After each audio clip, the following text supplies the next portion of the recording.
So here we are again at another bear market for Bitcoin, and the attention on cryptocurrencies is very, very low. Now, what I find interesting around this is that some people stick around. When you look, for example, at the number of wallets that have at least one Bitcoin, it actually went up during this recent crash from 60 to 20K. So a lot of people that are long-term bullish on Bitcoin are actually buying this dip.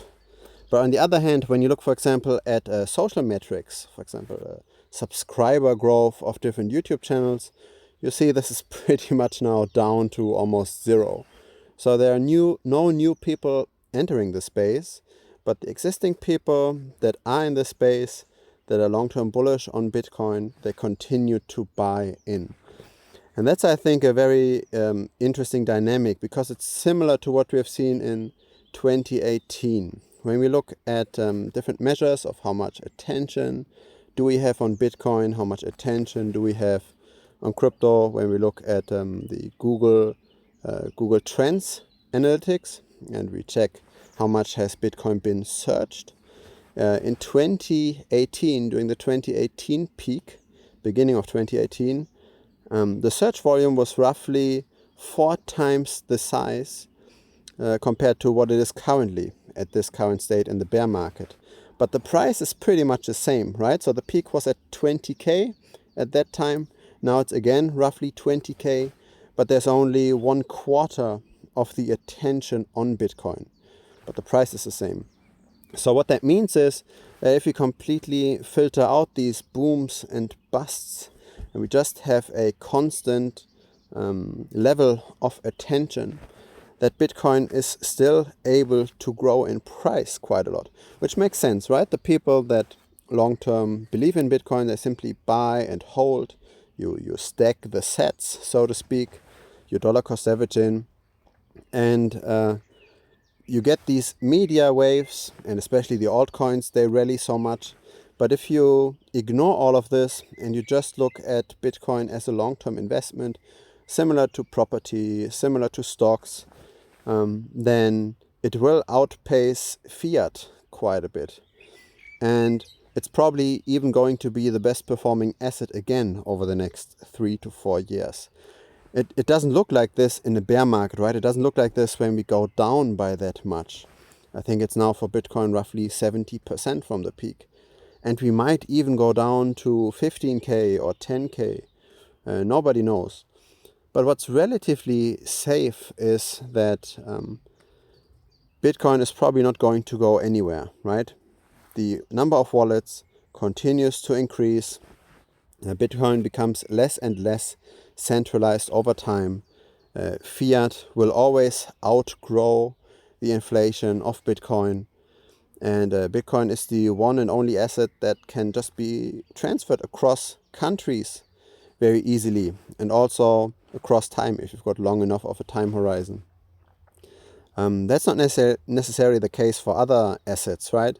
If you've got a government that doesn't like to have too much wealth in the landlord's hands, or too much wealth in the company owner's hands, or simply too many people that exit the system via gold, then you can't really escape this, right?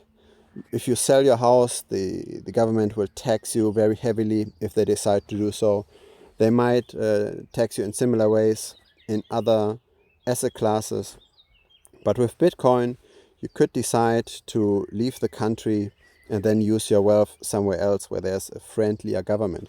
There will always be one place in the world where there is friendliness towards capital ownership.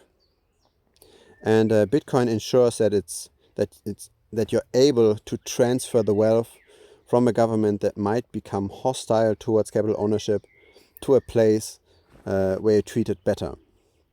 And so that's one of the very few unique value propositions that Bitcoin has that gold, for example, doesn't have, right? Try to just move with a few kilograms of gold in your hand luggage on a plane from one country to the next. It's not possible.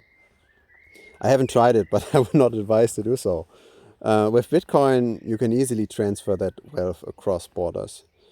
And people will realize this, and people will always, for that reason, allocate at least a fraction of their wealth in Bitcoin. It now looks like Bitcoin is this risk-on asset because it is relatively highly correlated, especially to tech stocks.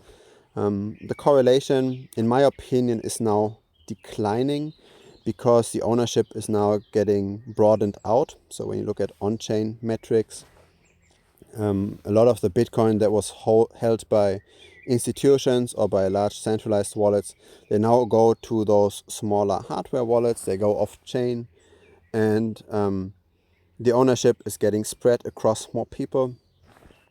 Thus, I think the institutional impact on Bitcoin's price, where a lot of institutions actually trade these correlations across assets, it will go down, meaning the return correlation between stocks, traditional finance, and crypto is likely going to go down as well, which makes Bitcoin again a nice hedge against the overall financial system. And that's, I think, will probably save Bitcoin to a certain degree. We have already come down that much, but now with the recession hitting, with inflation being so high, with returns decoupling to a certain degree, I think we will see a revival again of Bitcoin at some point. When this happens, nobody knows. But if the fundamental conviction is that over the next 2 or 3 or 4 years, Bitcoin is still going to be a thing as an asset that can't be confiscated, and that it will still be around and it will not be completely outlawed, which I think is a relatively safe assumption. This was relatively unsafe 2 or 3 years ago when we didn't really get the stance of the US government on this. But now it's relatively clear that Bitcoin ownership itself won't be directly outlawed. So if you think that Bitcoin will still be around, then I can't really see a future of Bitcoin being at 5K 4 or 5 years from now. I just don't see it. I don't know. If you just look at the adoption, if you just look at the very long-term holders' conviction, they are not selling. Even the people that held Bitcoin for at least 1 year, that ownership tends to rise over time as a fraction of all of Bitcoin. So all of this makes me optimistic. And of course, it's not nice, especially if you're heavy on altcoins, to see 80-90% of a drop. And I also just like to use altcoins for short-term speculation via technical indicators, etc. Try to ride those waves. But for Bitcoin, that's not necessarily needed. The only way to ride Bitcoin's waves, in my opinion, is to simply dollar cost average in maybe heavier when we are at these current prices. Try to buy in harder. That's obviously not as easy, since maybe some people's incomes might also go down. Like the YouTube channel income, for example, for me also went down, right? There's way less new people entering the space. So it's harder to actually dollar cost average in with higher amounts during depressions. But if you're able to do so, then that makes obviously sense. So that's the only way I think it would make sense to ride somewhat these Bitcoin waves and then maybe dollar cost average out when we are really, really heated. But that's about it. I wouldn't try to be too panicky about it. Like I would not try to sell now in order to hope that in case it drops another 30, 40, 50% to buy it back cheaper, because nobody can really time these tops and bottoms perfectly. You can only roughly gauge where we are, and that's relatively straightforward even. Right? There's so many models. There's the regression, there are differences to moving averages, there are realized value scores, there's all kinds of stuff, right? You can go to look into bitcoin.com, you find all kinds of different long-term macro cycle models. It's not that hard to find out, are we currently comparatively high or comparatively low in Bitcoin? And I'm probably not telling you news right now that we are now comparatively low in Bitcoin. So simply act according to that. Buying low, by the way, I think is easier than selling high because of two reasons. First of all, we are at these lower levels for an extended period of time. We are in this not just for a few weeks or for 1 or 2 months. we are in those depressed levels for a low period of time, and if you long-term have conviction, you can just buy all the time. So buying low is easy. Selling high is harder because we are only maybe a few months there, sometimes just a single week at those very, very high levels. That's why it's hard to sell high. The second reason why it's hard to sell high is because of greed, and the mass momentum is still positive. Everything screams green. Otherwise, we wouldn't be so high. Everybody's just so bullish, and everybody says we might do another 2x, another 3x from here, which then does not happen. So you've got the short time period at these elevated levels, and you've also got all this positive hysteria that creates greed, that makes it hard to sell.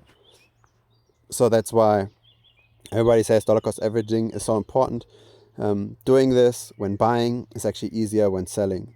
So make sure, especially for these risky altcoins, to do the selling when things look very, very bullish, because otherwise it might be too late. For Bitcoin, it doesn't really matter that much if you've got long enough of a time horizon, and if you've got a balanced portfolio still after the bull run, it doesn't matter that much. What I personally tend to do is I try to have my target allocation, as in how much do I want to have in stocks, how much do I want to have in property and crypto. I've got my target percentages for that. And then when Bitcoin is crashing a lot, Bitcoin is basically the most volatile of the assets. You don't have to look at the rest so much. When Bitcoin is crashing that much, then you just try to allocate more to crypto. And when it's rising that much, you try to find ways to either sell the Bitcoin or to increase your exposure to stocks to balance the portfolio out again. That's how I personally do this.